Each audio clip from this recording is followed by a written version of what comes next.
Gravação iniciada. Conselheiros, dando continuidade à sessão da parte da manhã do dia 7 de outubro, vamos agora para o processo de número 69 da pauta, de relatoria da conselheira Amélia. Neves Viana, o interessado, ele retornou com vista, porque houve a vista da conselheira Edeli, convertida em vista coletiva. A relatora votou por não conhecer do recurso e, no mérito, negar provimento. O julgamento ele foi concluído quanto ao conhecimento, para, por maioria, conhecer do recurso, vencida a relatora. Nesse ponto, houve pedido de vista, tá? Então, presidente Fernando aqui normal, porque isso foi na sessão passada, tá? Então, a conselheira Amélia, se quiser fazer um resumo, depois eu passo para a conselheira Edeli. Tá certo. Então, foi um recurso da Procuradoria, né, contra um acórdão 1301-001455, que foi dado parcial provimento de recurso voluntário. Ele excluiu alguns, era uma omissão, né, de uma infração de omissão de receitas, decorrente de depósitos bancários de origem não comprovada, com base no lucro presumido, artigo 42.9.430, houve emissão de RMF, o colegiado ACO solicitou converteu o julgamento em diligência por não ter localizado nos autos as justificativas que embasaram a emissão do RMF, e o colegiado ACO, então, requereu essa diligência, foi trazida o respectivo relatório, e com base nesse relatório, o colegiado ACO excluiu todos aqueles depósitos que foram informados pela instituição aqui específica, acho que era o Bradesco, desse formato, por entender que não estavam configurados as hipóteses ali para expedição do RMF.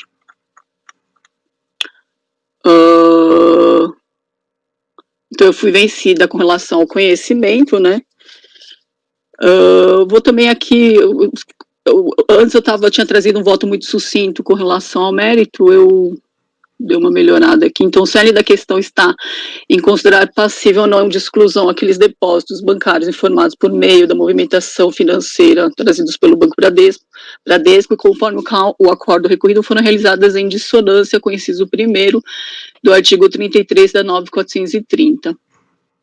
Então, conforme o TVF, o MPF ele teve início em 24 de abril de 2006, com ciência em 2 de maio, o contribuinte respondeu em 22 de maio por esse primeiro termo, houve um segundo termo de intimação, foi emitido em 31 de maio, logo em seguida veio o terceiro em 2 de junho, o quarto em 9 de junho, houve respostas do contribuinte em 14 do 6, em 3 do 7, em 10 do 7, em 2 do 8, 23 do 5 aqui, e uma outra resposta ao termo 5, bem como uma resposta datada de 27 de março, antes de iniciado o procedimento fiscal.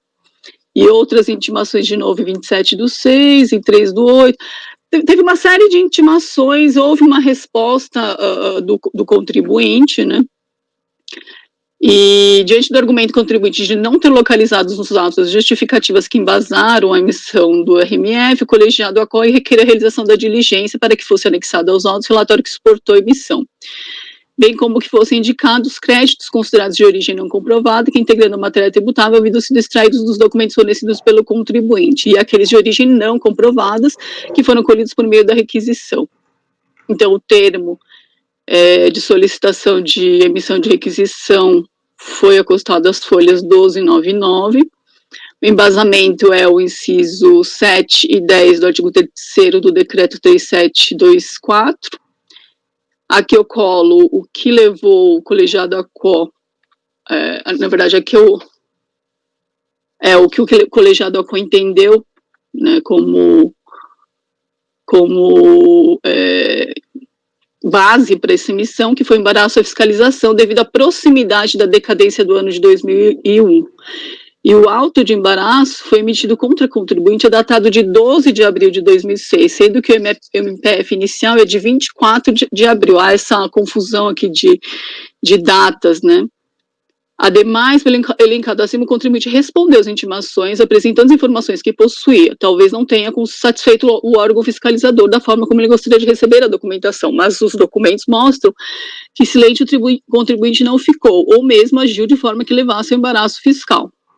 No que tange ao item 10 do artigo 3º, de que houve negativa por parte do contribuinte de ser titular da conta ou responsável pela movimentação, também não merece respaldo, já que ele próprio juntou as folhas 84 do documento em que requer ao Banco Bradesco e ao Banco HSBC os extratos bancários de 2001 e 2002, ambos com protocolo das referidas instituições. Ademais, o recurso especial alega divergência jurisprudencial contra a exclusão dos valores obtidos de acordo com o inciso 1º do artigo 33. Então, por tudo isso, concordo com as razões que levaram a turma a qual afastar os depósitos bancários colhidos através do RMF. Né? Que ele traz, ainda que se pudesse emprestar interpretação tão estreita ou disposto no inciso 1º, penso que a circunstância que o fiscalizado não responder satisfatoriamente à intimação formalizada da fiscalização para apresentar os extratos bancários por si só não é suficiente para a caracterização do embaraço. Aí essa questão da data, e complementarmente, registro que, ao meu ver, o simples fato do contribuinte não apresentar os extratos das suas contas bancárias não caracteriza o embaraço, né?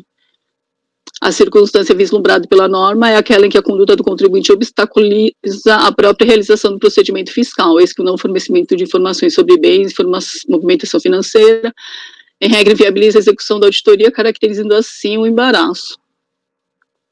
Eu também trago aqui o voto do nosso ilustre conselheiro Fernando Brasil, o acórdão 13.01.002986 de 12 de abril de 2018, momento em que eu também acompanhei o seu voto, que também tem por base aí um outro voto do ex-conselheiro Wilson, né? De igual teor também, o 13.01.003.904, também do conselheiro Fernando.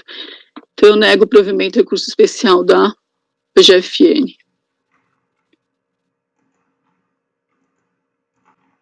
Ok, conselheira Edeli. Coloquei declaração de voto lá na pasta. Já coloquei já fiz na declaração de voto aqui as minhas razões para conhecer do recurso, né? Acho que existe esse paradigma, né, que foi indicado, ele é o mesmo em que apreciamos essa legislação num caso anterior da Jatobá. Ele é um voto, se eu não me engano, da conselheira Sandra Faroni, que trata como a falta de resposta à intimação como hipótese de acesso às informações pelo fisco e não traz nenhuma ressalva específica quanto à caracterização de embaraço. Por isso, ele é daqueles paradigmas que serve para caracterizar a divergência em relação a qualquer conduta, porque ele não cogita de uma análise aprofundada da conduta do sujeito passivo para validar o acesso às informações financeiras. Esse paradigma 101 alguma coisa. Então, ele acaba sendo um paradigma geral mesmo para caracterização de divergência, qualquer que sejam as circunstâncias específicas do recorrido. Por isso que eu votei pelo conhecimento. E aí, no mérito, aqui eu trouxe a mesma estrutura de votos que eu apresentei no caso anterior da Jatobá, né? Só recordando, no caso da Jatobá, a Fazenda não teve sucesso porque a contribuinte, durante o procedimento fiscal, ela foi intimada a apresentar os extratos, pediu uma prorrogação de prazo, a fiscalização não respondeu a esse pedido de prorrogação de prazo e já pediu as informações das instituições financeiras. Então, entendi que não havia ali a recusa injustificada, né, qualquer postura que pudesse ser equiparada àquelas do artigo 33, e por isso o lançamento, foi mantido o cancelamento da exigência. Aqui, então, reproduzo a Lei Complementar 105, Decreto 3724, que chama o artigo 33 da 9430, e aqui no caso, na RMF, a autoridade relatou que a intimada apresentar a relação de contas bancárias, a contribuinte nada apresentou, sendo reintimada, para depois informar que estaria providenciando as informações e solicitar a prorrogação de prazo. Posteriormente, requereu que essa exigência fosse desconsiderada até mesmo para a boa e legítima condução do processo, bem como requereu que fosse desconsiderado o auto de embaraço. A fiscalização lavrou nova reintimação e assim respondeu aos questionamentos da contribuinte, dizendo: olha, eu não tenho nada que falar do embaraço, você tem que apresentar esses documentos. A contribuinte ainda insistiu que a solicitação já havia sido atendida, mas na resposta para ela indicada, a autoridade fiscal somente identificou a apresentação de extratos das duas contas mantidas no HSBC, explicou isso para a contribuinte, relatou e a partir daí ela passou à requisição das instituições financeiras. Ela relatou na RMF a existência de outras intimações não atendidas durante o procedimento de diligência anterior, a lavratura do auto de embaraço, anotou que apenas em 14 de junho de 2006 a contribuinte apresentou o protocolo de solicitação junto ao HSBC e o Bradesco, sujeitando-se à nova intimação, até que, devido à proximidade da decadência, a autoridade solicitou a expedição de requisição de informações financeiras. Tem uma peculiaridade aqui, que em uma dessas respostas aqui, a contribuinte diz: eu nem sei que eu tenho conta nesses bancos. Ela nega a titularidade da conta do Bradesco, e inclusive essa circunstância é ignorada no acórdão recorrido, porque a RMF também está fundamentada no inciso 10 do artigo 3º do 3724, que é a negativa pelo titular de direito da conta da titularidade de fato ou da responsabilidade da movimentação financeira. O voto condutor do acórdão recorrido, esse pauta está só no artigo 3º, 7º, que é do embaraço, que remete ao 33, da 9430. Então, esta segunda motivação não foi analisada no acórdão recorrido, mas está indicado na fundamentação expressa da solicitação de RMF e tem por referência a manifestação do contribuinte que eu transcrevo aqui, que ele diz que não sabe, que ele tem direito a sigilo e que nem sabe que essas contas existem. Sob aquela premissa, o conselheiro relator do acórdão recorrido buscou no artigo 33 circunstância que se ajustasse ao verificado nos autos, passando a apurar se houve por parte do sujeito passivo na forma do inciso 1 negativa não justificada pelo não fornecimento de informações de bens de movimentação financeira da atividade. E aí a justificativa do Wilson, que já foi mencionada pela Amélia, ele entende que falta de atendimento e intimação não caracteriza embaraço. No precedente antes referido, o exame dos autos confirmou as conclusões do acórdão recorrido, no sentido de que não no precedente que é o meu, eu estou pulando aqui, estou lendo muito rápido, mas é o que eu já falei, da Jatobá, que não houve embaraço por falta de atendimento porque havia pedido de prorrogação não apreciado. Já neste caso, confirma-se que há intimações para apresentação de extratos bancários não atendidas, sendo necessário definir se o descumprimento da intimação é suficiente para a caracterização de embaraço. Defende a PGFN que em tais circunstâncias não são exigíveis quaisquer outros elementos voltados à comprovação do dolo específico de embaraço. Transcrevo a argumentação da PFN. Esclareça-se, diante do estranhamento manifestado no voto condutor do acórdão recorrido acerca da data do auto de embaraço, que a ocorrência é explicada pela realização de diligência anterior ao procedimento de fiscalização, inicialmente não adicionada a estes autos porque conduzida por outro auditor fiscal, como esclarecido pela fiscal autuante no termo de declaração e intimação de folha 5. É o que se constata no documento juntado na diligência feita durante o julgamento. Assim contextualizados os fatos, importa recordar que esse colegiado recentemente analisou de passagem outra circunstância do artigo 33 da 9430, outra circunstância que o artigo 33 é invocado no caso de exclusão do sujeito passivo do Simples Federal. No voto do acórdão 5121, acolhido à unanimidade, essa conselheira reportou manifestação anterior sobre o que seria, sobre a minha interpretação acerca desse dispositivo. Passei a transcrição, vou aqui para análise. No referido caso, a apresentação parcial de livros e documentos da escrituração permitiu à autoridade determinar os valores que deixaram de ser recolhidos na sistemática simplificada, o que afastaria a caracterização de embaraço para este fim. Já no presente caso, a contribuinte se negou, durante o procedimento fiscal, a apresentar os extratos, junto ao Bradesco, inclusive alegando não possuir conta na referida instituição financeira. Assim, sua conduta não pode ser relevada mediante análise do conjunto de livros e documentos que lhe foram requeridos, mas sim sob o prisma específico da prestação de informação de movimentação bancária, regrada pelo artigo 6º da Lei Complementar 105. Dentro desse contexto restrito, é válido concluir que as autoridades podem examinar documentos tal quando intimado o sujeito passivo, normalmente se a negativa não justificada em que se assente a escrituração, como ocorreu, negativa injustificada de exibição de documentos, como ocorreu neste caso, inclusive mediante negativa de titularidade da conta mantida junto ao Banco Bradesco.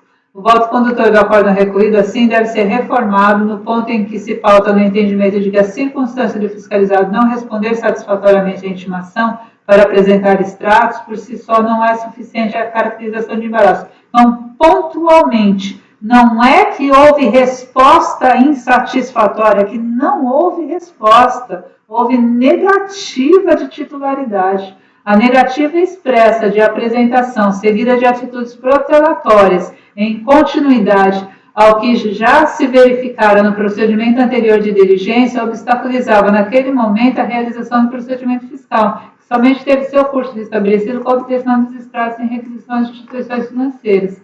Frise-se que as circunstâncias presentes nesses autos são substancialmente distintas daquelas que, analisadas no acórdão quadro 393, resultaram na negativa de provimento ao recurso especial da PGFN. Reiterando, naquele caso, o fiscalizado requerer a prorrogação de prazo e, sem decidir tal pedido, a autoridade solicitou expedição de RMF à instituição financeira, restando plenamente caracterizada a hipótese de resposta insatisfatória, novamente mencionado no acórdão recorrido como insuficiente para obstaculizar o procedimento. Quer dizer, os dois acordos, eles classificam resposta insatisfatória, eles classificam como sendo de resposta insatisfatória uma resposta em que o contribuinte pede prorrogação de prazo e uma resposta em que o contribuinte nega a própria titularidade, argue que tem direito a sigilo e se sujeita à reintimação depois de nada responder a uma intimação. Então, são contextos substancialmente distintos, para se falar, para se atribuir a mesma consequência como sendo resposta insatisfatória. Aqui, para além do procedimento fiscal de diligência, que resultaram na lavratura do auto de embaraço, a contribuinte não respondeu à primeira intimação de 24 de abril. Já no procedimento de fiscalização para apresentação de extratos, ensejando reintimação em 31 de maio, reiteração do termo de constatação em 2 de junho, após a alegação de que os extratos já teriam sido apresentados, exigência em 9 de junho de protocolo de solicitação, a fiscalização pediu a apresentação de que ele tinha pedido nos bancos os extratos, nova reintimação em 27 de julho, antes da solicitação de emissão de RMF, em 9 de agosto de 2006. Patente a recalcitrância do contribuinte na prestação de informações relativamente à movimentação financeira do Bradesco. Conduta hábil, na minha opinião, a caracterizar a hipótese do artigo 3º, 7 do 3724. E tais circunstâncias, encontramos o mesmo acórdão, Amélia? Também são poucos os casos em que se analisa a RMF, Esse daqui é um dos poucos na jurisprudência, 2986. No referido julgado, o conselheiro Fernando Brasil observou aí as circunstâncias que eu transcrevo e peço atenção a esse relatório da RMF que está transcrito aqui, como as circunstâncias são diferentes. Distintamente do ocorrido no citado caso, no qual a segunda intimação dirigida ao sujeito passivo sequer foi classificada como reintimação, nestes autos vê-se a lavratura de mais de uma reintimação, além da negativa de titularidade da conta mantida junto ao Bradesco, reiterando a conduta no procedimento anterior de diligência que resultou no auto de embaraço. Assim, deve ser validado o acesso da autoridade fiscal a tais informações financeiras.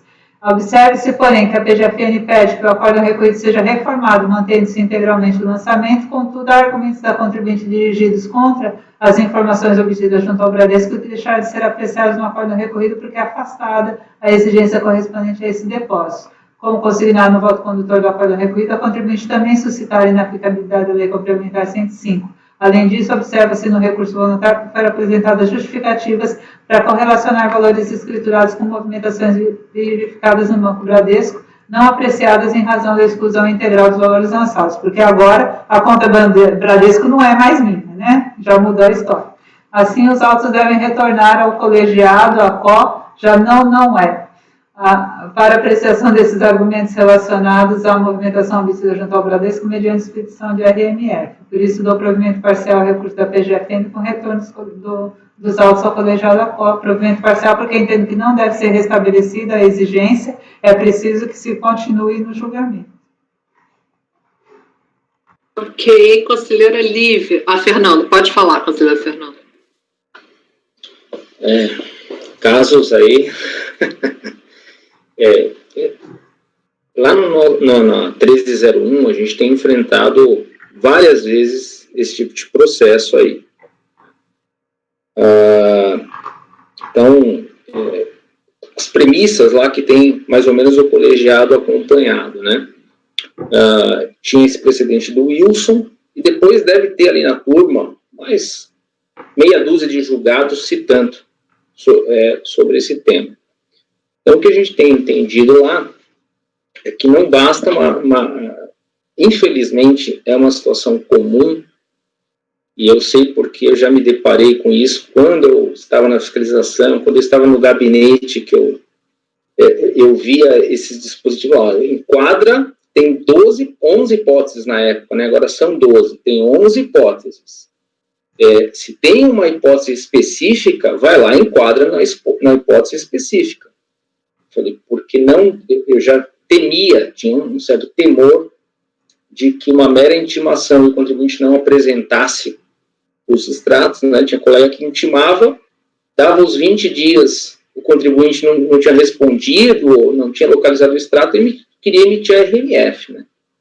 Eu falei, olha, eu acho que isso é um problema, né? Então lá a gente passou a decidir, quer dizer, na nossa turma aqui, da 1301, a gente passou a observar qual era o regramento. Então, a lei complementar coloca as condições, né, tem que ter procedimento fiscal em curso, e ser considerado indispensável, poderia ter parado por aí, e deixado cada auditor ver se era indispensável e fundamentar o porquê, mas não. Veio um decreto lá, o 3.724, e ele listou quais hipóteses eram indispensáveis. São 11. Então, a gente ficou preocupado. Uma das hipóteses que tem é lá as hipóteses do artigo 33 da Lei 9.430, que a gente for olhar, tem quase tantas hipóteses quanto já tem no decreto 3.724, né? Então, não são 11, são várias outras.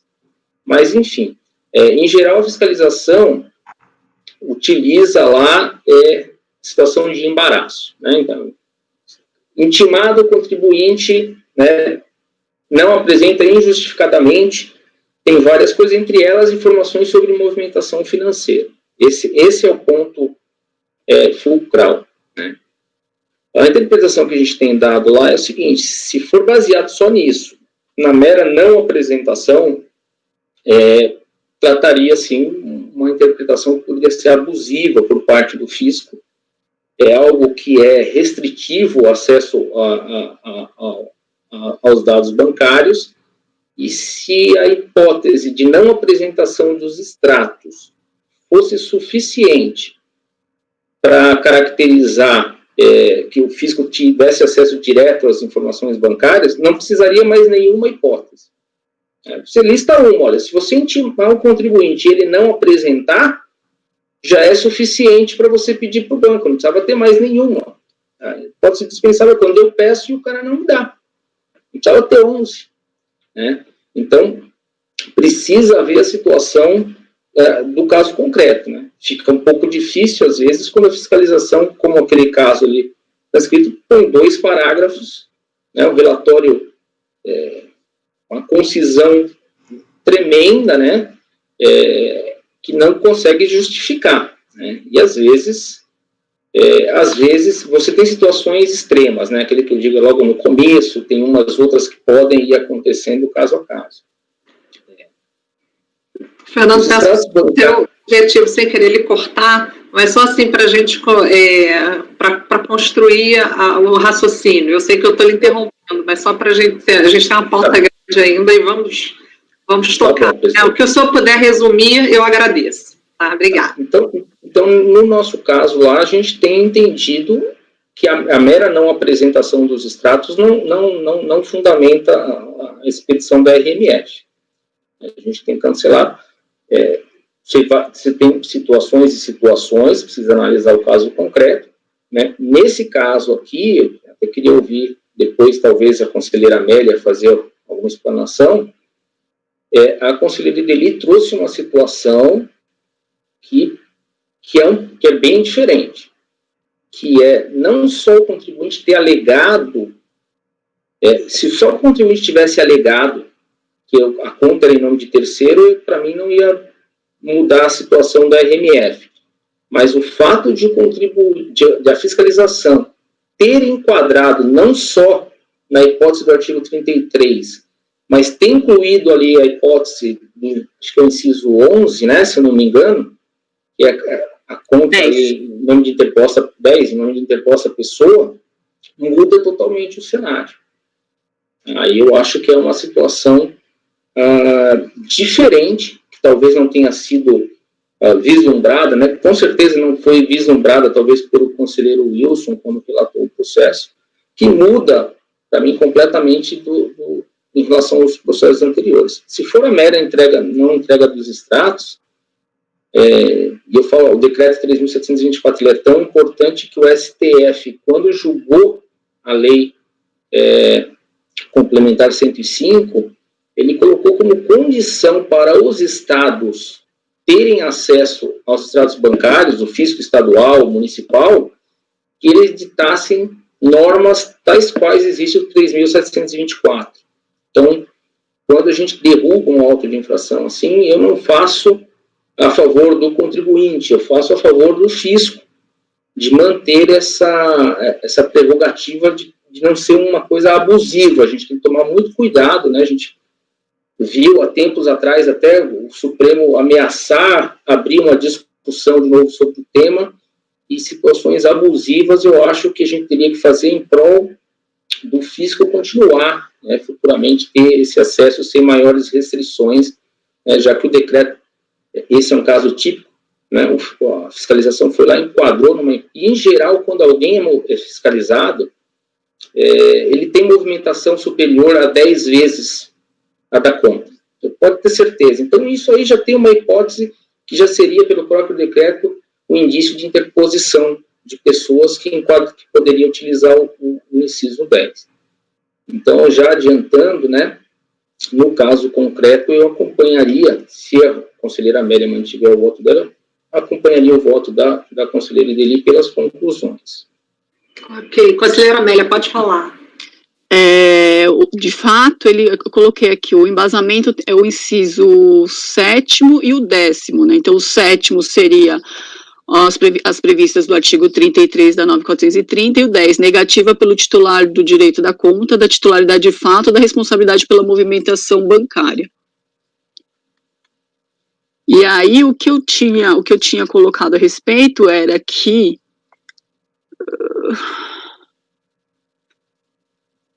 ele juntou um documento em que ele protocolou nas duas instituições financeiras solicitando justamente os extratos, né?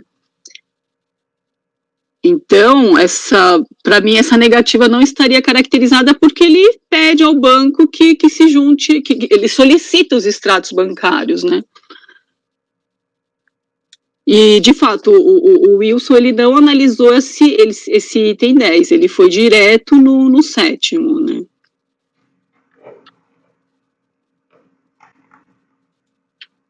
Bem, vamos dar continuidade, então. Doutora Lívia, como a senhora vota? A gente está em sede de aplicação de multa, né? E eu não estou segura para dizer que foi o caso aqui dessa aplicação de multa. Então, por a questão das datas também, que estão apontadas no voto da relatora, né, a data da emissão do procedimento e a data do auto de embaraço que é anterior, essa questão de ele negou, mas também ele... Desculpa, Amélia. Pode falar, conselheira Amélia. Não é multa não, Lívia, ele excluiu, é uma omissão de receitas e o acordo recolhido, ele excluiu os depósitos que foram trazidos mediante RMF do Bradesco, porque ele está desconsiderando essas informações. Então, ele excluiu alguns valores, mas a gente não está tratando de multa, não. Ah, tá. Ele excluiu os valores com base na RMF, porque eu considero que a RMF não podia ser pedida. Ah, desculpa. Tá. Da forma como foi solicitada, ela não poderia ter sido feita. Então, por isso, ele excluiu esses valores que foram obtidos de forma indevida. Mas essa foi emitida por meio de auto de embaraço. E esse... Então, trouxe-se o termo, no termo existem duas razões, que esse que eu mencionei, o 10º e o 7º. O acordo recorrido, ele só analisou do artigo 33, ele não menciona nada acerca desse outro inciso, tá? Deli, pode falar. O auto de embaraço mencionado é um auto de embaraço que foi lavrado no procedimento anterior de diligência. Ok, Não doutora. é fiscalização. Pode falar. Era um procedimento comum de você fazer primeiro diligência e depois, conforme a condução, converter em fiscalização. Aqui, inclusive, foi um fiscal que fez a diligência e depois quem fez a fiscalização foi outro. Entra para a coleta de dados e aí depois você converte em fiscalização. Ele não alcançou os dados, ele fez auto de embaraço. Entendi. Tá, eu tinha... Tava com outra, só um minuto, então.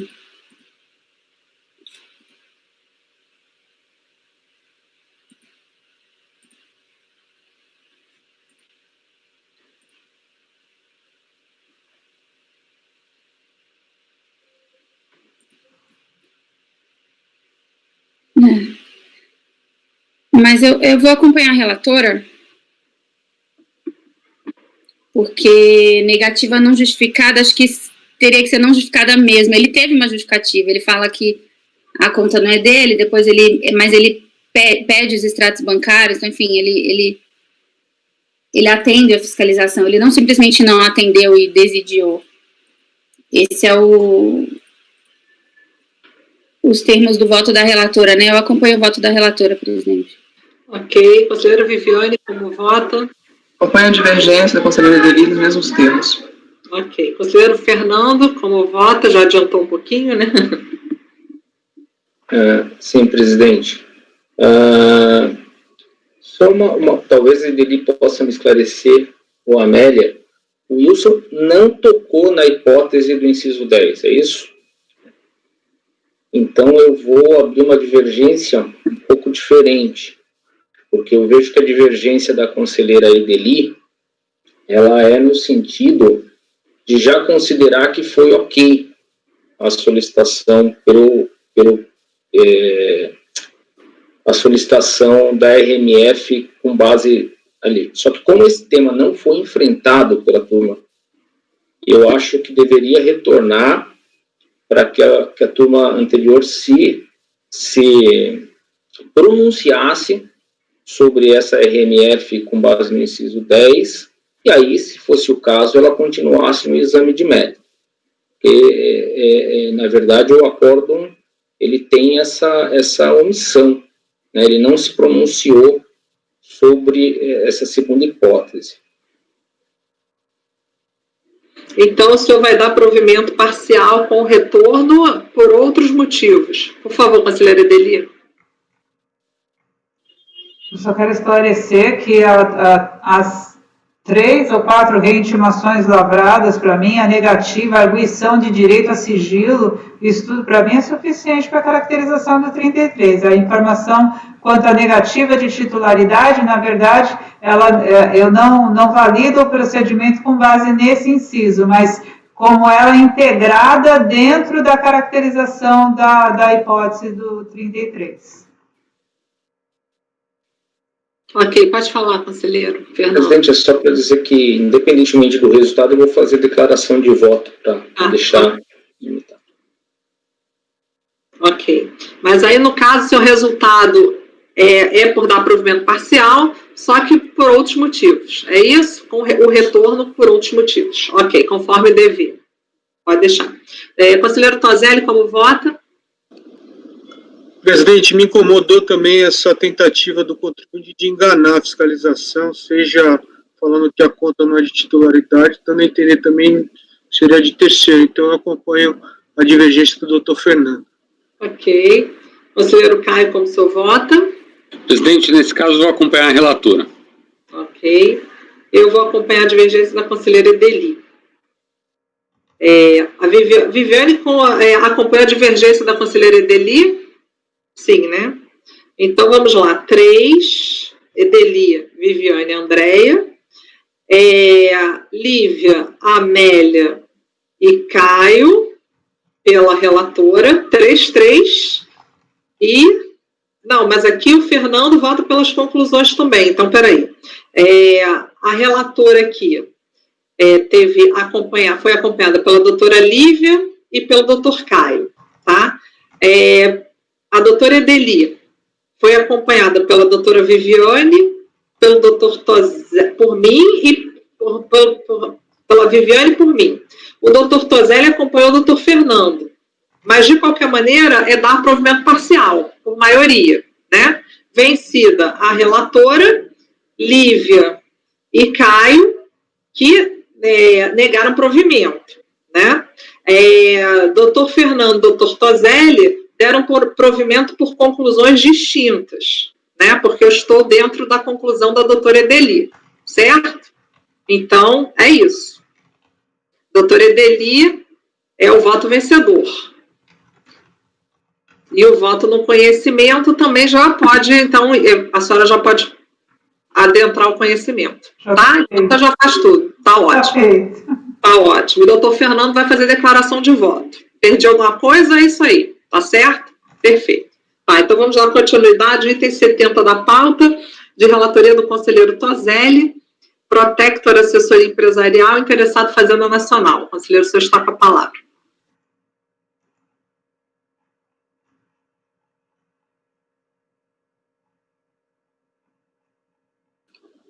Trata-se de recurso especial de divergência interposto pela contribuinte face do acórdão tal, complementado pelo acórdão de embargos tal, para negar provimento ao recurso voluntário. As emendas estão transcritas dos dois acórdãos, o de embargos e o principal. O recurso especial alega a recorrente existir divergência jurisprudencial quanto à interpretação da aplicação da presunção legal prevista no 42 e 9430 nas atividades de FECTA. Esclarece nesse sentido que não há como considerar a totalidade dos depósitos bancários como comissão de receitas, mas apenas a diferença entre esses e o valor de aquisição dos títulos correspondentes, deságio, indicando os seguintes acórdãos como paradigmas. Eu cito aqui um da Câmara Superior e um da turma baixa. Após tais decisões terem sido consideradas aptas a caracterizar a divergência, foi dado seguimento ao especial. Chamada a se manifestar, a PGFN ofereceu contrarrações, onde basicamente reitera que os lançamentos devem ser mantidos nos termos do acórdão recorrido. Posso seguir, presidente? E que, pese não ter havido questionamentos ao despacho que admitiu o apelo especial nas contratações fazendárias, entendo que o pedido de recurso não merece ser conhecido. Se não, vejamos. Controvérsia diz respeito à formação da base de cálculo relativa, base de cálculo quando da omissão de receitas apurada em face da identificação de depósitos bancários não justificados, prevista no 42. O acórdão recorrido entendeu que a tributação foi feita corretamente pelo valor integral dos depósitos, cuja origem não restou demonstrada. Qual foi a motivação do recorrido? Alega a recorrente que a exigência sobre a omissão de receita não pode prosperar, quer por ter cumulado com o arbitramento, quer porque a fiscalização sequer considerou que na atividade exercida a receita bruta obtida é representada por uma parcela dos créditos objeto de questionamento. Diz que o mesmo numerário reiteradamente entra e sai, quer por não se poder cogitar de omissão de receita do valor total dos depósitos. A lei determina que, segundo a apurada omissão, o montante omitido seja computado na base. Portanto, correta a atitude da autoridade fiscal em computar a receita omitida. A alegação de que a receita na atividade exercida pela recorrente representa uma parcela mínima dos créditos, não se podendo cogitar da omissão pelo valor todos, não é suficiente para influenciar o lançamento. A presunção do 42 estabelece que os depósitos para os quais o contribuinte regularmente intimado não comprova a origem caracterizam a omissão. como com muita propriedade ressoa a decisão recorrida, trata-se de pressão legal relativa passiva de prova em contrário a ser produzida pelo contribuinte. Descabe, assim, falar em falta de fundamentação material para o lançamento e imprestabilidade do depósito como fundamento da exigência. Tratando de presunção de omissão, a atividade exercida não tem qualquer influência na sua apuração. A lei também não atribui ao fisco fazer a correlação dos valores depositados com possíveis operações que gerem receita. Nesse contexto, a contribuinte aduz no seu apelo que, a teor de outros precedentes, em caso como o presente, não há como considerar a totalidade dos depósitos bancários como emissão de receita, mas apenas o deságio. Pois bem, do primeiro paradigma trazido para fundamentar a divergência e ao acordo da Câmara Superior, constata-se que naquele caso concreto restou demonstrado que a única atividade da empresa autuado era a atividade de facto, sendo que os lançamentos decorreram da movimentação de valores pela requerida na conta corrente de um de seus empregados para a realização de descontos de cheque e duplicatas de terceiros. Após transcrever trechos da conclusão da autoridade fiscal responsável por aquele lançamento, o primeiro paradigma assim fundamentou a não tributação sobre a integralidade. Do exposto, verifica-se que, ainda que a recorrida tenha dado resposta evasiva a determinadas intimações, não pairam dúvidas e não poderia ser desconsiderado o fato que os depósitos mantidos na conta da pessoa física envolvida tratavam de movimentação financeira decorrente da atividade de desconto de títulos e duplicados. Ao deixar de apurar adequadamente a base de cálculo, a fiscalização procedeu ao arbitamento do lucro e ao lançamento de contribuições sociais sobre receitas que sabidamente não eram de titularidade do contribuinte. Nessa mesma linha, os lançamentos tributários objeto do segundo paradigma, que também adotaram como base de cálculo a integralidade dos depósitos, foram afastados sob a conclusão de que os autos de infração em questão exibem erros de direito na determinação da base de cálculo e, por essa razão, proveram recurso, considerando prejudicadas demais constatações. Essa conclusão, de acordo com o voto vencedor do relator, transcrito parcialmente, foi assim motivada. Ao considerar como receita conhecida e base de cálculo das exigências o total de depósito bancário de origem comprovada, desprezando a peculiaridade da atividade atribuída pelo próprio fisco à recorrente, o lançamento se distanciou das normas de regência. Minhas palavras. Do confronto entre o acórdão paradigma e os acórdãos paradigmas e o acórdão recorrido, entendo inexistir a alegada divergência, tendo em vista a ausência de similitude fática.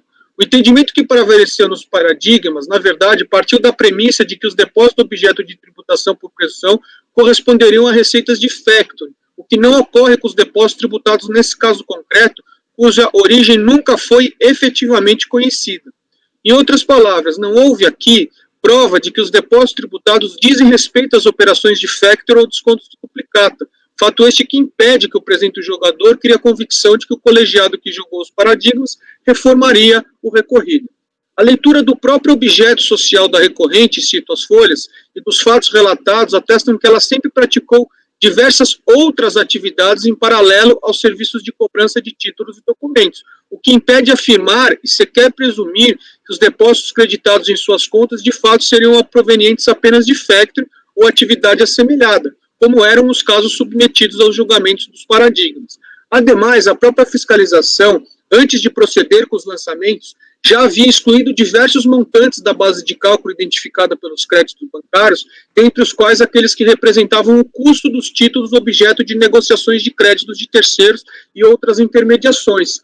Então, vocês podem ver no anexo A que ele já tinha feito um batimento do que seria essa possível receita do factoring. Feitas essas considerações, percebe que o recurso especial ora analisado parte de uma premissa equivocada, qual seja a de que o acórdão recorrido teria validado uma tributação integral de receitas de facto identificadas pelos depósitos, sendo que, na verdade, nunca foi demonstrado que os depósitos considerados que permaneceram seriam receitas omitidas de facto. Tendo isso em vista, também são aplicáveis nesse concreto as seguintes orientações previstas no Manual de Exame de Admissibilidade, que agora é meu livro de cabeceira, o Manual de Exame de Admissibilidade, que é o tal da premissa equivocada. Então, senhores, feitas essas considerações, eu entendo que o recurso especial do contribuinte não deve ser conhecido, seja em razão da ausência de similitude fática, seja em razão de premissa equivocada. Presidente, vou me abster aqui para a gente primeiro discutir o conhecimento, caso o colegiado assim não entenda, eu sigo no mérito. Passo a palavra. Perfeito, conselheiro. Doutora Edeli.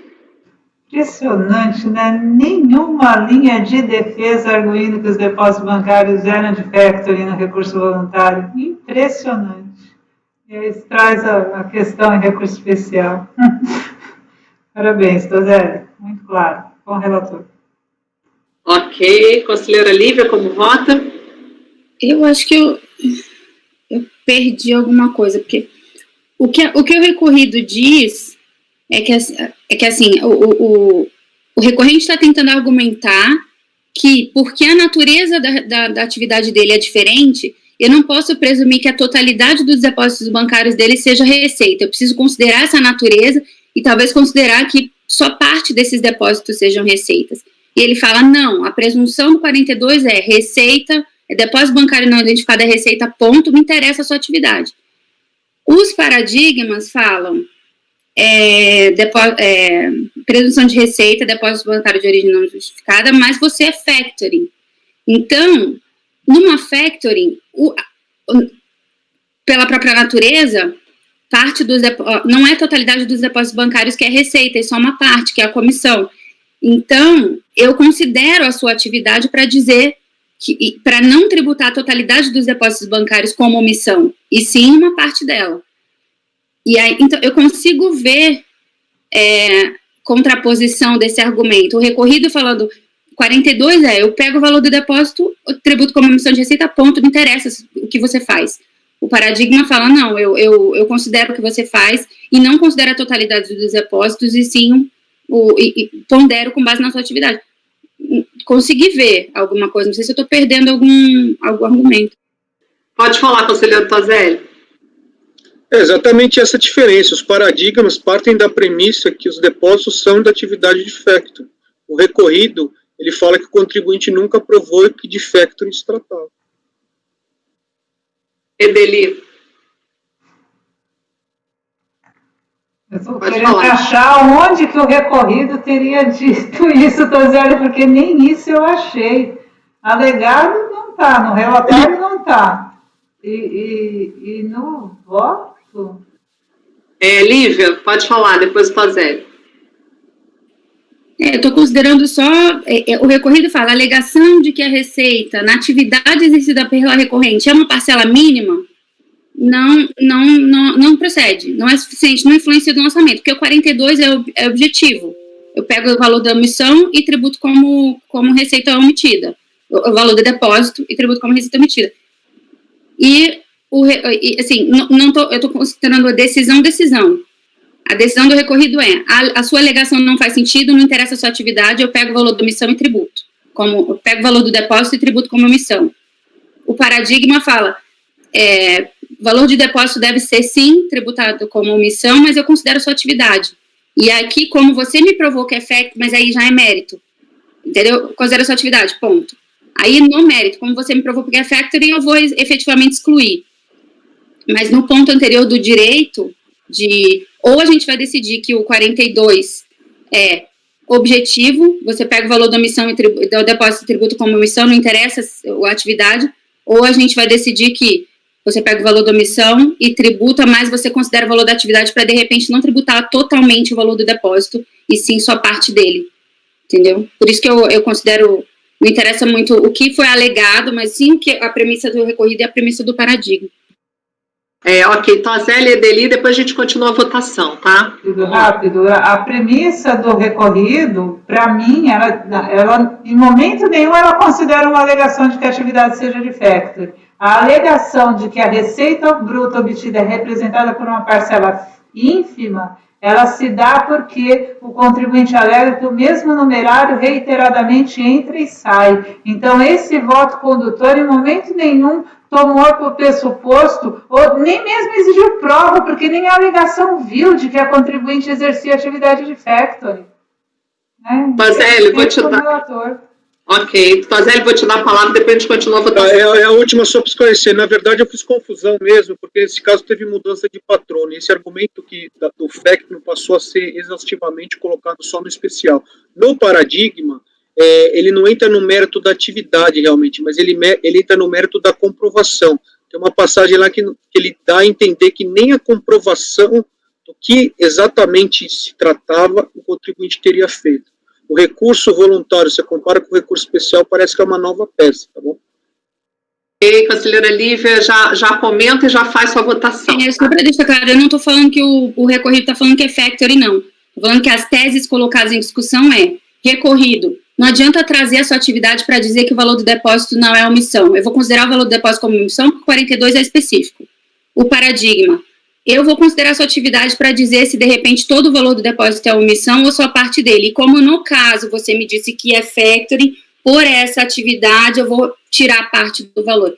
Assim, atividade não interessa, o 42 é omissão, depósito é omissão. O paradigma é, sua atividade interessa, o valor do depósito pode não ser totalmente a receita omitida, vamos olhar para a sua atividade. Só por isso eu acho que eu consigo ver divergência para conhecer, então. Perfeito, doutora Lívia. Doutora Viviane, como vota? Acompanho o relator, que eu não conheci. Conselheira Amélia, como vota? Acompanho o relator. Conselheiro Fernando, como vota? Com o relator. Conselheiro Caio, como seu vota? O relator, presidente. Eu também acompanho o relator, então foi negado conhecimento por maioria, vencida a conselheira Lívia. Vamos passar então, conselheiro Tozelli, para o 71. A gente volta um pouquinho mais tarde, tá? A gente já adianta um pouquinho e a gente volta umas 2h20, 14h30, tá bom? Pode ser? Então vamos em frente, doutor Tozelli. Vamos avançar até o 74.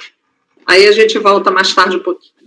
Vamos lá, aqui eu vou tentar ser breve, porque são discussões conhecidas. Trata-se de recurso especial interposto pela contribuinte Farmavida em fase do acórdão tal, qual por unanimidade negou provimento voluntário com base na seguinte emenda.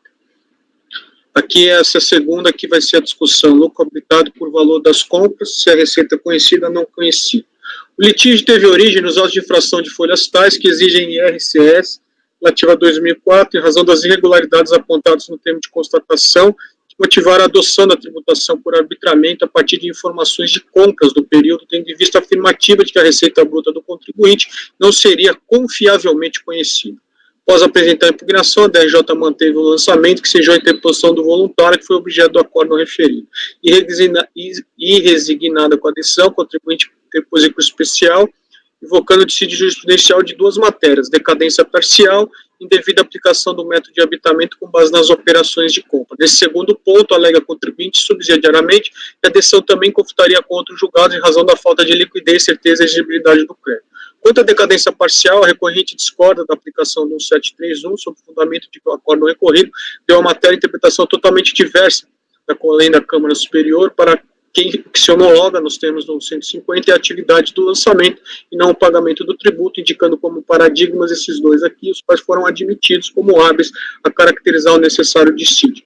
No tocante à insurgência quanto à aplicação do método de arbitramento a partir das operações de compra, e subsidiariamente pela falta de liquidez do lançamento, a divergência arguida, na verdade, é construída inicialmente com base no paradigma tal e tal, a partir dos quais a recorrente assim conclui. Questionável, pois, a divergência de posicionamento, no caso, eis que enquanto o acórdão recorrido entendeu pela legitimidade da adoção pela fiscalização do critério de compras, em detrimento de tentar aferir a receita bruta da empresa, afastando, portanto, os 531 e 53 do RUIR como parâmetro para a fixação do lucro, optou pela utilização de um dos critérios estabelecidos pelo 51 até o 535 do RUIR. Os acordos paradigmas colacionados declaram expressamente que, a despeito de motivada a tributação com base no arbitrado, descabe a exigência quando conhecida a receita bruta, a fiscalização adota outro critério no caso compras. E ainda que, abro aspas, comprovado pela fiscalização o subfaturamento das vendas, deve ser mantida a diferença apurada adicionada à receita bruta declarada para fins de determinação do arbitrado. Em seguida, afirma o contribuinte, invocando decisão de segunda instância proferida no PAF tal, que o CARF não admite exigências tributárias quando o levantamento fiscal é viciado. O espaço de admissibilidade também nesse ponto admitiu o apelo especial. Nas suas palavras, no voto do condutor do acordo recorrido foram adotadas razões de desvio expostas pela DRJ, nas quais estão expostas as seguintes justificativas apresentadas pela autoridade lançadora para afirmar que a receita bruta não é confiavelmente conhecida e adotar compras como referencial. 1. Não foram apresentadas notas ou cupom fiscal a respaldar as receitas de revenda, os recebimentos de direitos escriturados em caixa e bancos. 2. As transações em dinheiro vivo têm significativa participação nas operações. 3. O numerário que efetivamente circula nas contas bancárias é escriturado de forma global e representa apenas 42% da transação do período. A circularização de clientes era totalmente inviável em razão da atividade exercida. Em acréscimo, o Conselho Relator destacou que o fato do montante das compras superarem muito as receitas já é suficiente para ensejar o arbitramento, pois, do contrário, a alternativa seria tratar o valor das compras não registradas como oriundas de receitas omitidas, o que implicaria em exigir tributo sobre o patrimônio e não sobre a renda em face dos montantes envolvidos. O paradigma 103 está cimentado. A despeito de motivar a tributação com prazo no arbitrado, descabe a exigência quando conhecida a receita bruta. No voto condutor do Acórdão Paradigma, consta que a justificativa apresentada pela fiscalização para adotar as compras como referencial foi o fato de que seu valor superava o montante das vendas. Frente a tais circunstâncias, foi mantida a exoneração do crédito tributário correspondente, promovida em primeira instância, sob a justificativa de que a receita bruta conhecida sempre que prevalecer. Acrescentou-se ainda que o fato de existirem vendas inferiores às compras denota um indício de omissão de receita que necessita de um aprofundamento da fiscalização para se chegar à certeza do fato e do real valor emitido. Segundo o paradigma, apresenta sua emenda o seguinte certo: comprovado pela fiscalização sobre o traturamento da venda, deve ser mantida a diferença. O recorrente invoca o julgado em referência para evidenciar a possibilidade de arbitramento a partir das receitas determinadas a partir das parcelas escrituradas e omitidas. Porém, constata-se no voto condutor do paradigma que a apuração de receitas omitidas somente foi admitida na parte compatível com a sistemática do lucro presumido e com a escrituração promovida originalmente pelo sujeito passivo, além de se notar que a atividade da pessoa jurídica ali fiscalizada envolvia a venda de produtos de fabricação própria, e não mero comércio varejista. De toda sorte, o primeiro paradigma mencionado, embora seja distinto do caso tratado, mormente em razão do aprofundamento da ação fiscal aqui promovido para se concluir pela impossibilidade de se apurar as receitas omitidas, traz a afirmação de que o arbitramento com base em compra somente se constitui em alternativa se inexistir elementos que domestem a existência de escrituração da receita bruta, aspecto suficiente para caracterizar a divergência arguida. Subsidiariamente, o interessado argumenta que, mesmo admitindo não ser confiavelmente conhecida a receita, o arbitramento de valores padece de logicidade e razoabilidade, vez que totalmente desvinculado da margem de lucro de seu negócio em desrespeito ao 148 do CTN. E aqui cita esse precedente aqui. Esclareça-se que as circunstâncias fáticas determinantes da conclusão exposta na ementa acima são completamente distintas daquela verificada nesses autos, isso porque o paradigma tinha em conta a apuração de omissão de receita na venda de imóveis em construção, sendo suscitada diversas dúvidas acerca da apuração do sujeito passivo que impuseram a conclusão acerca da superficialidade acusatória. Tal aspecto, porém, é relevante, vez que tem por referência ao argumento recursal apresentado subsidiariamente. Constato, assim, que o recurso é tempestivo, que a recorrente identifica a divergência acerca da contagem do prazo decadencial e do arbitramento de lucro a partir de compras. Portanto, satisfeitos os pressupostos de sua admissibilidade, proponho que seja dado seguimento ao especial. Cientificado da interposição do recurso, PGFN ofereção contra razões, por meio do qual não ataca a admissibilidade, opinando apenas pela manutenção do acórdão reconhecido, do acórdão recorrido. Conhecimento. Aí aqui eu faço aquela introdução, e com base nessas regras, vamos ver, decadência parcial. Pretende a contribuinte questionar a decisão quanto à aplicação do 1731, decisão esta que, na verdade, não foi fundamentada apenas na ausência de pagamento prévio, mas também em face da expressa não homologação do lançamento declarado pelo contribuinte em razão da adoção de tributação de ofício pelo arbitrado. São, portanto, essas duas as razões de decidir do recorrido.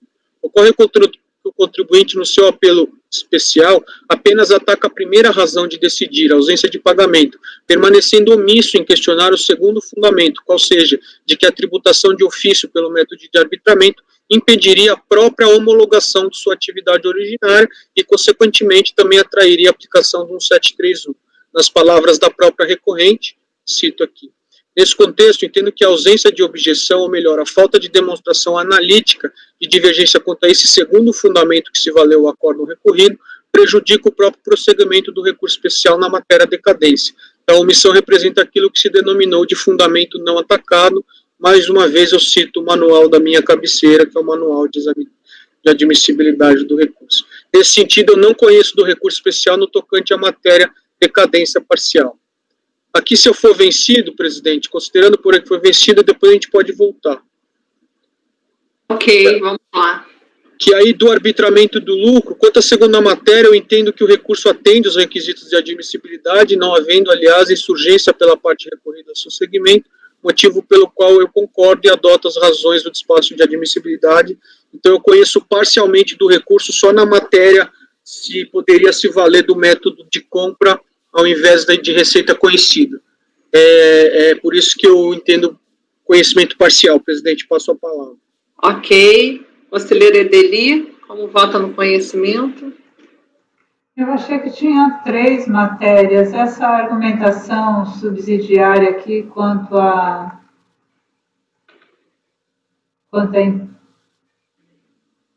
Pode falar, Tazeli.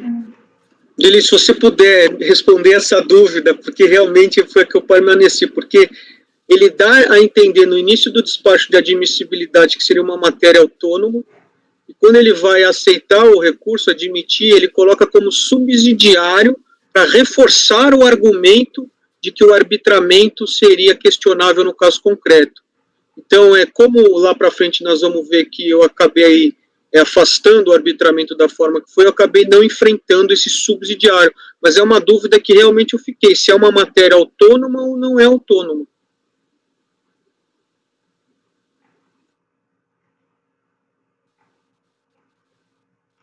O despacho de admissibilidade entende que não há similitude fática para essa terceira matéria, né, mas cogita que ela possa ser apreciada como argumento subsidiário. Tá? Então, a admissibilidade foi analisada, de qualquer forma, né? Ele acabou por dar seguimento entendendo que essa matéria seria apreciada de qualquer forma, mesmo não caracterizando divergência autônoma. Concordo com a decadência, eu também, até porque eu uso desse argumento para afastar a aplicação do 150, acho que o arbitramento é a condição de apuração específica, e então vejo também, consigo ver também o fundamento inatacado. Então acompanho o relator no conhecimento parcial. Ok, conselheira Lívia, como a senhora vota? Acompanho o relator. Conselheira Viviane, como a senhora vota? Acompanho o relator, no conhecimento. Conselheira Amélia? Também acompanho o relator. Conselheiro Fernando? Com o relator. Conselheiro Caio? Com o relator, presidente. Eu também. Então, vamos dar continuidade, conselheiro. Bom, então decadência pode pular. Da aplicação do método de arbitramento com base nas operações de compra. A divergência repousa nos limites legais quanto à aplicação do arbitramento a partir de operações de compra, fundado no 532.5355 do antigo RIR 99, que eu transcrevo aqui. Segundo o acórdão recorrido, o fato do montante das compras da empresa superarem em muito as receitas registradas, por si só já seria suficiente para ensejar o arbitramento com base de cálculo quando não conhecida a receita bruta, regulamentada à época dos fatos pelo artigo 535. Já os paradigmas, em sentido diverso, se posicionaram, em síntese, no sentido de que o método de tributação arbitrária com base nas compras só se faz cabível na hipótese da fiscalização não possuir condições de apurar a receita conhecida, ainda que esta tenha sido omitida. Sobre o tema, vale assinalar o teor da súmula CARF 97, que é aquela que fala que o arbitramento do lucro pode ser efetuado mediante a utilização de qualquer uma das modalidades alternativas de cálculo no artigo 51, que é o 535, dentre elas as compras, quando não conhecida a receita bruta. Com efeito, a tributação de ofício pelo arbitramento é norma especial ou de exceção e que, como tal, deve ser aplicada com as devidas cautelas e interpretada de forma estrita, o que significa dizer, na linha da orientação jurisprudencial ora sumulada, que sempre deve prevalecer a base de cálculo com base na receita conhecida, em detrimento das demais bases indiretas prescritas, dentre elas a de 40% das compras. Na hipótese dos autos, o TVF relata que pode-se inferir que mais da metade da movimentação financeira não foi contabilizada. O quadro 1 anexo detalha mensalmente para cada conta corrente os ingressos de recursos encontrados nos extratos bancários, 11 milhões, em comparação com todos os valores lançados em contas relacionados a bancos, 5 milhões, isso aí aumentou um pouco depois das decisões. O quadro 2 adiante demonstra que, ainda que nem ao menos os saldos bancários escriturados ao final de cada mês coincidem com aqueles constantes dos documentos fornecidos pelas instituições. De modo geral, a evolução dos saldos contábeis converge para os dados bancários apenas em dezembro de 2004, ou seja, somente no fechamento do exercício. Se por um lado existe imprecisão na apuração das receitas efetivamente auferidas, por outro se verificou que alguns dos custos de despesas escriturados não foram comprovados por se relacionar a pagamentos sem demonstração de sua natureza. Citou 590 mil registrado como pagamento a fornecedores, e aí os outros valores são mais imateriais. Diante do exposto, configura-se a imprestabilidade da escrituração comercial do contribuinte, contribuinte, tanto para fins de identificação de sua efetiva movimentação financeira, quanto para a perfeita determinação do lucro real. O arbitramento aqui não se discute, a questão é qual é o método de arbitramento, se é por receita bruta conhecida, que é como alega o contribuinte, ou se é por base indireta, operações de compra, como fez o TVF.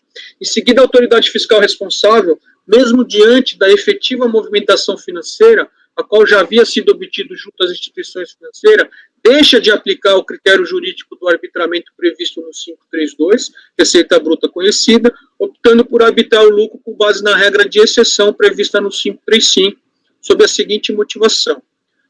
Primeiramente, há de se frisar que a receita bruta da Farmavida não é confiavelmente conhecida, tendo em vista os erros, vícios e deficiências verificadas no razão diária, igualmente reproduzida no registro de saída e DIPJ, cujos valores consignados constituem letra morta sem a positiva comprovação dos documentos fiscais. Por conseguinte, o lucro tributável deverá ser determinado mediante a utilização de um dos critérios estabelecidos pelo 535. Dentre eles, considerando as atividades comerciais do contribuinte e a consistência das informações de compra, através de procedimento de circularização, será adotado como parâmetro de aferição o valor das mercadorias adquiridas para revenda.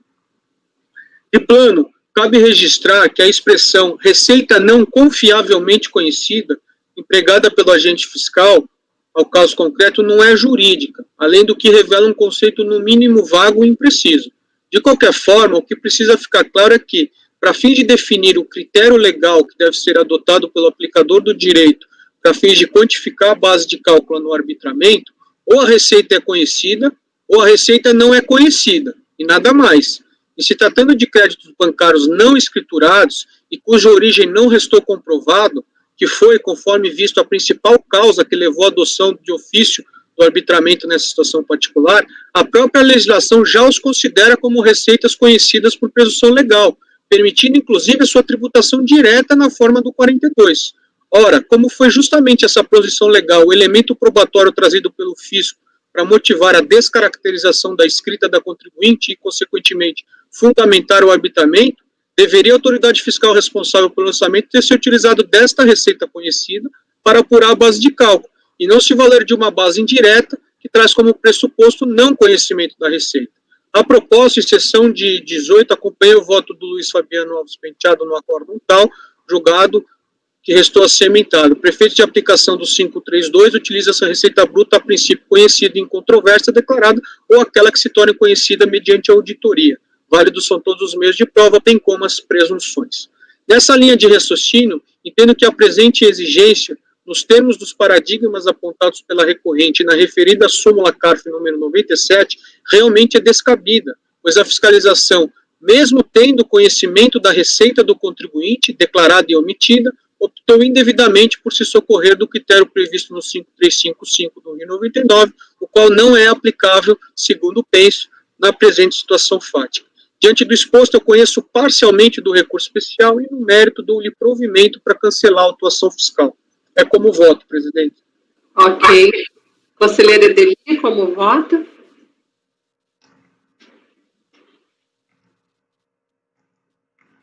Presidente, esses casos são muito complicados. Muito complicados. Só que a frase que bem denota isso é, aqui no voto do conselheiro Tozelli, é essa aqui. O que precisa ficar claro é que, para fins de definir o critério que deve ser adotado pelo aplicador para fins de quantificar a base de cálculo, ou a receita é conhecida ou não é conhecida e nada mais.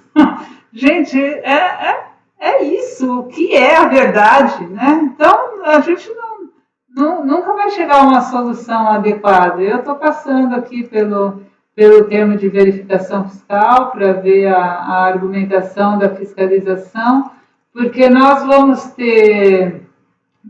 ter situações em que a movimentação financeira ela não é escriturada e a atividade do contribuinte induz a movimentação de recursos em espécie, então você não tem uma confiabilidade na movimentação bancária como espectro de receita financeira, né? Nós temos outros casos em que a movimentação financeira dá muita segurança e a fiscalização presume e arbitra em cima de depósitos bancários e a gente afirma que aquilo é receita conhecida, sim, porque espelha a atividade. Aqui no caso, então por isso eu tenho que passar pela argumentação da fiscalização aqui para ter um pouco mais de substância para o meu voto. Caio, eu vou passar se vocês quiserem. Eu vou passar a palavra então para o Tozelli e depois para o Caio, tá? Já acedeu? Então, Caio. Não, ultra breve, eu concordo com isso, porque ainda que o auditor tenha usado esse termo que não é jurídico, o importante é o que ele fundamentou, né, para rejeitar. O problema é que ele não pode partir do fato dado, né, de, olha, a receita aqui não é segura, então por isso eu vou utilizar o método de compras. Então acabou. E por outro lado, se ele conseguir demonstrar, e demonstrar não é simplesmente alegar, não é considerar, de que realmente era inconfiável os valores da receita a ponto de se equipararem a como não conhecida, aí poderia ser eventualmente procedente. Doutor Tozelli, desculpa, eu passo a palavra já, doutora Edeli. Doutor Tozelli, pode falar. Nesse contexto, doutor Caio, exatamente, quando eu fiz a divisão, porque em nenhum momento ele conseguiu mostrar que mesmo ele tendo ciência da movimentação financeira, e aquilo foi a principal causa do próprio arbitramento, ele em nenhum momento ele questiona que aquilo não era além daquilo tinham outras receitas, outras fontes. Então, na verdade, no meu entendimento, acho que ele estava com a faca e o queijo na mão para fazer o arbitramento com base na receita conhecida e incomodada com o volume da receita omitida, que era mais ou menos 50%, ele optou por se valer da receita não conhecida. E, para mim, aí foi o grande erro de direito que norteou esse lançamento.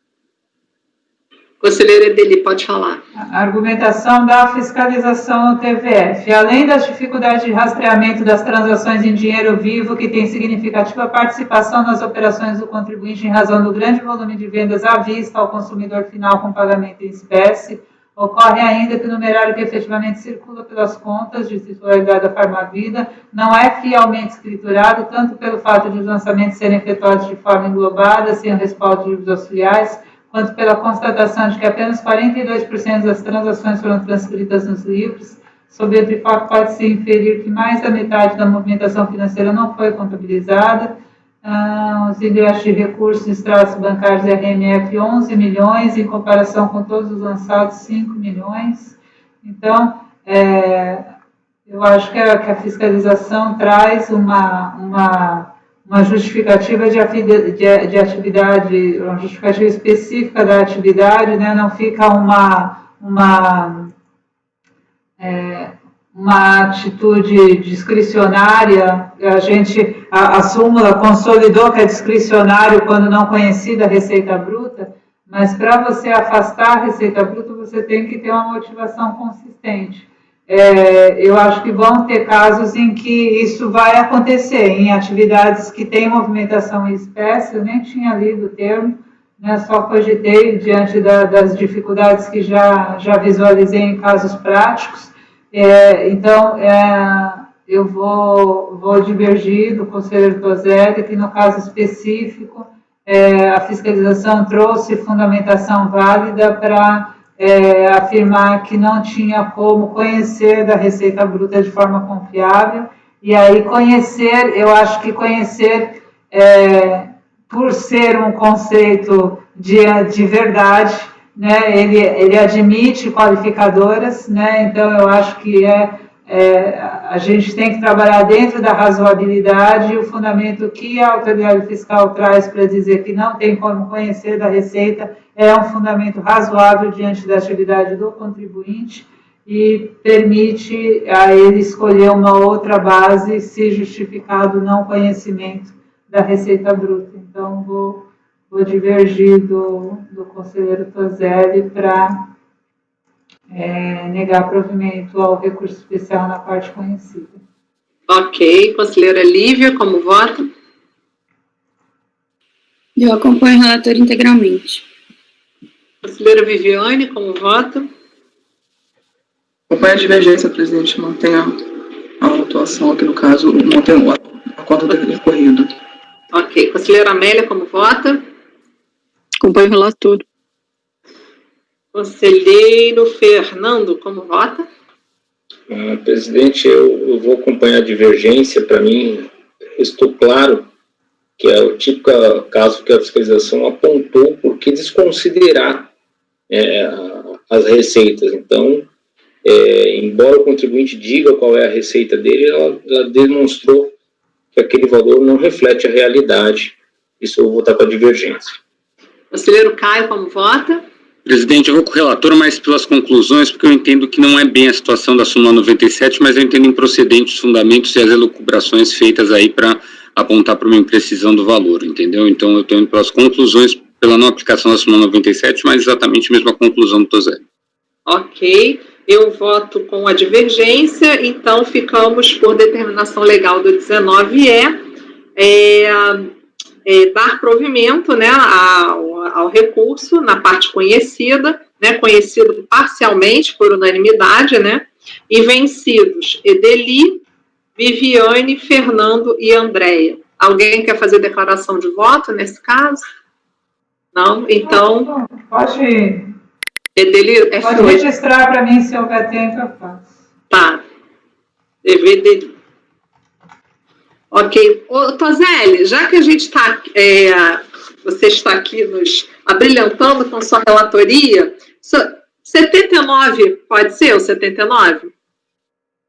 Já que estamos aí com a mão tranquilos não, né? Mas a gente ainda tem algum tempinho, eu acho que 79, o que o senhor acha? 79, vamos em frente? Então tá. Vamos para o 79, então. Eu estou achando que 72, 73, 74 vai dar questão, então vamos para o 79. Tem um dito que eu uso muito em casa, que é manda quem pode, obedece quem tem juízo, né? Vamos para esse sentimento bom, vamos lá. Trata-se de recurso especial de divergência interposto pela PGFN em face do acórdão tal que restou assim emendado. Olha a precisão da ementa. Cancela-se o lançamento realizado sem base legal. O litígio decorreu de atos de infração que exigem IR reflexo referente ao ano calendário de 2002, lavrado sob a seguinte motivação constante do termo de constatação fiscal. No exercício das funções de auditor fiscal da Receita, no curso tararã, iniciada tal, constatamos diferença entre os valores dos depósitos dos lançamentos a crédito nas contas correntes do Banco do Brasil, da Caixa Econômica, e os respondentes valores registrados no razão, número 10, conforme anexo tal. Em consequência, será procedido o lançamento de ofício sobre a diferença apurada. Aí ele pega o saldo anual. Então, é o total movimentado no extrato no ano, menos o que ele tomou por base no diário, e lança... eu nunca vi, provavelmente vocês têm mais experiência que eu, não sei se era um procedimento comum, mas é o primeiro que eu vejo utilizando esse critério jurídico para fins de omissão de receita. E aí, com fundamento no 42 a 9430, a fiscalização considerou como omissão de receita a diferença anual entre os valores depositados em contas correntes de titularidade da contribuinte e os montantes que teriam sido escriturados no diário. Após apresentar a impugnação, a DRJ já julgou improcedente os lançamentos, porque ela entendeu que esse critério não é o critério previsto na Lei 9430. Aí houve recurso de ofício, foi negado pelo acórdão, e a PGFN interpôs o recurso especial, alegando existir dissídio jurisprudencial com esse acórdão aqui que eu transcrevo. E aí foi admitido, mas indo para o conhecimento, eu questiono, presidente, vou justificar por quê. A gente pode já lá, porque aqui é aquela toda introdução que eu faço, e aqui lá embaixo eu faço assim: nessa situação particular, cumpre observar que, do confronto entre o acórdão recorrido e o acórdão paradigma, vislumbro que não restou demonstrada a similitude fático-jurídica necessária. Do voto do acórdão recorrido, extrai-se que resta claro que não foi procedido de acordo com 42. Na linha do que já havia decidido a DRJ, o colegiado negou o provimento por entender que o critério jurídico de tributar a diferença positiva anual não está compatível com a presunção legal do 42. O paradigma, por sua vez, analisou lançamentos constituídos por depósito bancário não escriturado, mas em 95 e 96, que são antes da Lei 9430. Veja a proposta seguinte trecho, respectivamente, do relatório e do voto do paradigma. E eu transcrevo aqui, vocês podem ver claramente que eram fatos geradores anteriores.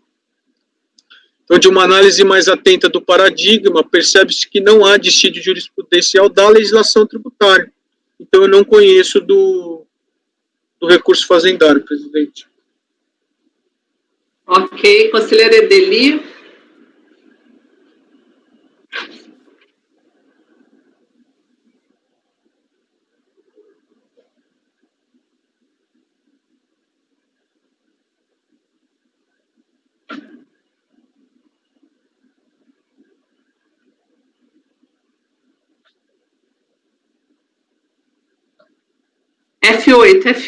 F8. Tem uma parte que é 9.430. 97. Não, mas aí não está no...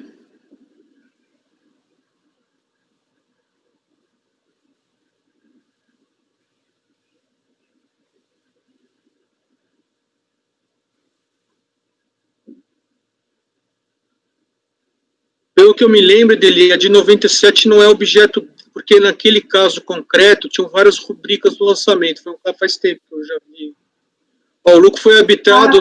Divergência só para 95 desculpa, e 96. tem um pedaço daquela autuação que é 97, mas a matéria, que é a que a Fazenda se debruça, não alcança 97. É sob a égide da legislação anterior, que eu nem sei qual que é. Só mais um minutinho.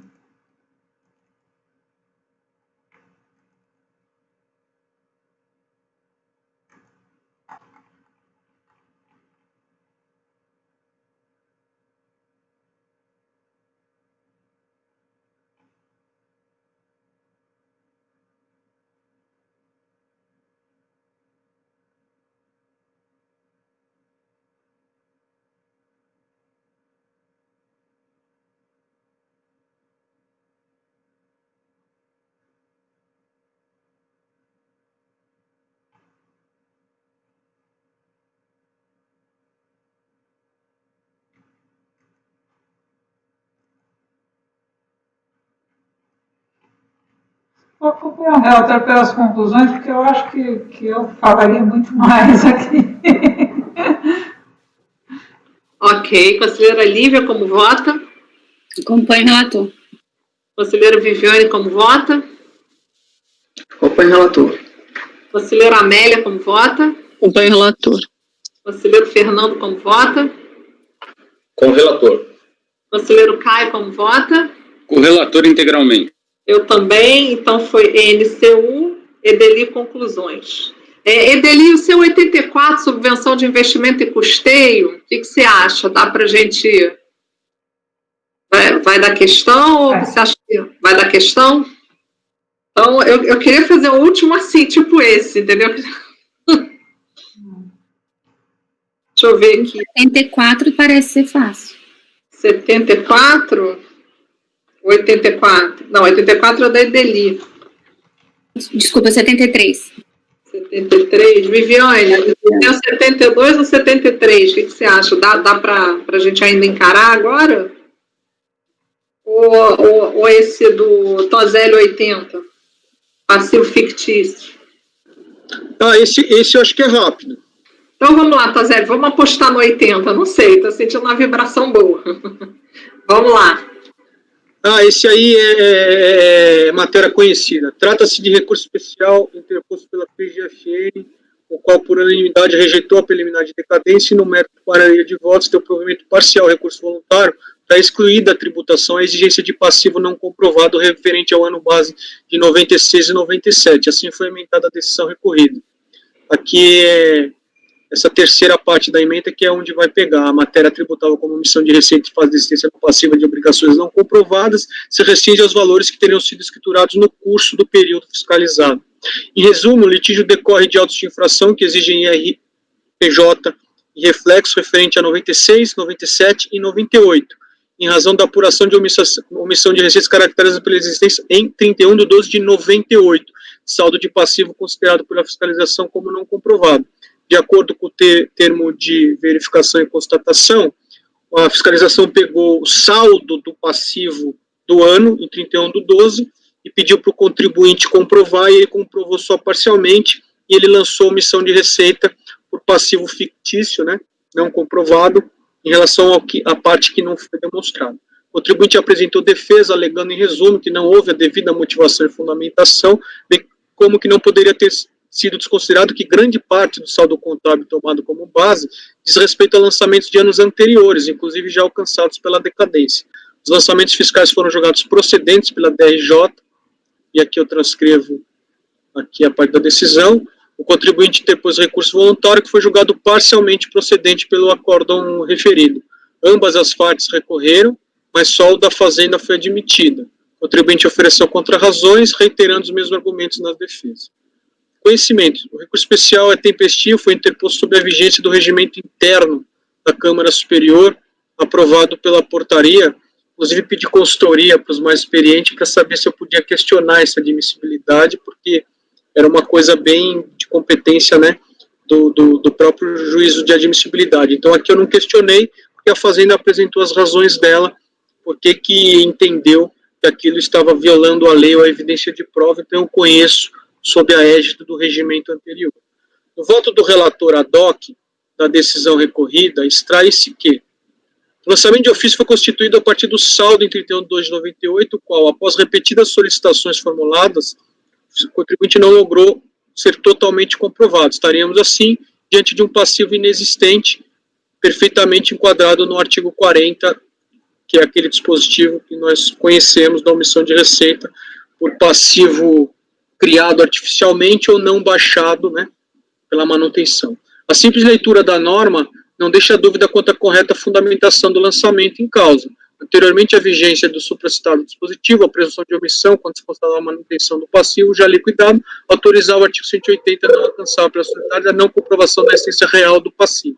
Equivocada, portanto, a citação do acórdão, cuja ementa encontra-se transcrita as folhas tais. O contribuinte, ele se equivocou, porque são duas hipóteses, né, de tributação de omissão. Uma é a não baixa do passivo, que é a manutenção do passivo, e a outra é a própria criação de um passivo que você não comprova, né. Aí o contribuinte trocou um pouco as bolas e o julgador esclareceu aqui que era a hipótese de não comprovação do passivo, da criação, então, fictícia de passivo. E aí equivocada, portanto, a situação do acordo cuja ementa encontra-se transcrita tal, sendo de fácil percepção que a situação ali tratada, contrariamente à pretensão da recorrente, corrobora o entendimento de que o lançamento fiscal está correto quanto à aplicação da presunção legal de omissão de receitas, também quando da ocorrência de passivo não comprovado. Ele cita a decisão do Conselho de Contribuintes. Entretanto, entendeu a relatora originária que o lançamento merece reparo quanto ao valor a ser considerado a título de passivo não comprovado, pois não seria correto o entendimento de que as receitas presumidamente omitidas o foram somente em 98, porquanto, de conformidade com as próprias alegações da recorrente, na conta fornecedores existente em 12 de 98, estaria compreendido saldos remanescentes dos balanços errados nos 2 anos anteriores, 96 e 97. Na peça impugnativa apostada às folhas tais, na sua página 2, consta quadro demonstrativo de evolução dos saldos conforme DIPJ, e que são informados o valor do saldo da questionada conta fornecedores 96, 97, 98, até alcançar o montante final que serviu de base à tributação. O entendimento seria, portanto, no sentido de que deverão ser excluídos da tributação os valores existentes anteriormente ao ano de 98, ou seja, somente os valores que foram escriturados no curso de 98 é que poderiam ser tributados, tendo como supedâneo a presunção legal de omissão de receita ocorrida no mencionado ano. E aí ele cita esse acordo. Por essas razões, a conclusão dos autos foi no sentido, né, de afastar o saldo que existia anterior daquele passivo, só manteve a tributação dos passivos registrados em 98. Da leitura do voto, percebe-se que prevaleceu a interpretação no sentido de que a presunção de omissão de receita por passivo fictício prevista no artigo 40 se materializa por ocasião do registro contábil do passivo tido por inexistente e obediência ao princípio da competência e não pelo saldo constante na contabilidade em exercícios futuros. Valendo-se, então, da premissa de que o marco temporal, no caso de presunção do passivo inexistente, é determinado no tempo face do reconhecimento da obrigação fictícia, e considerando que o fato gerador envolvido remonta a 31 de 12 de 98, a decisão recorrida afastou da tributação os saldos deste mesmo passivo relativos aos exercícios anteriores, mantendo a tributação apenas em relação ao que foi escriturado no ano em obediência à competência. O fundamento jurídico empregado, ressalto-se, está em consonância com a inteligência da súmula CARF 144, que eu cito, relativamente ao argumento fazendário, de que o contribuinte teria feito apenas alegações sem conseguir provar a correspondência que alega existir em relação ao passivo fictício, objeto da tributação com as contas relativas a 96 e 97, Vale assinalar que o colegiado ACO entendeu suficiente a comprovação por meio da DIPJ. O julgador, como se sabe, é livre para valorar as provas constantes dos autos, dentre elas o valor acumulado de passivo informado na DIPJ do ano anterior ao do lançamento, nada impedindo que esta fonte seja adotada como parâmetro para a exoneração parcial que foi feita. E como essa decisão sequer foi embargada, não houve o devido pré-questionamento para a devolução desta alegação específica, sendo incabível o eventual reexame do material probatório por essa instância especial. Ante o exposto, eu conheço o recurso especial e, no mérito, eu nego-lhe provimento e é como voto, presidente. Ok. Conselheira Edelia. Com o relator. Conselheira Lívia. Acompanho integralmente. Conselheira Viviane. Acompanho o relator. Conselheira Amélia. Acompanho o relator. Conselheiro Fernando. Com o relator. Conselheiro Caio. Com o relator. Eu também. Então, foi conhecido por unanimidade, negado provimento por unanimidade. Muito obrigada, doutor Tozelli, porque o senhor apoiou bastante agora o nosso colegiado, trazendo essas questões já conhecidas para o nosso julgado. Vamos almoçar, pessoal? E retornamos. Interrompi. Obrigada, doutor.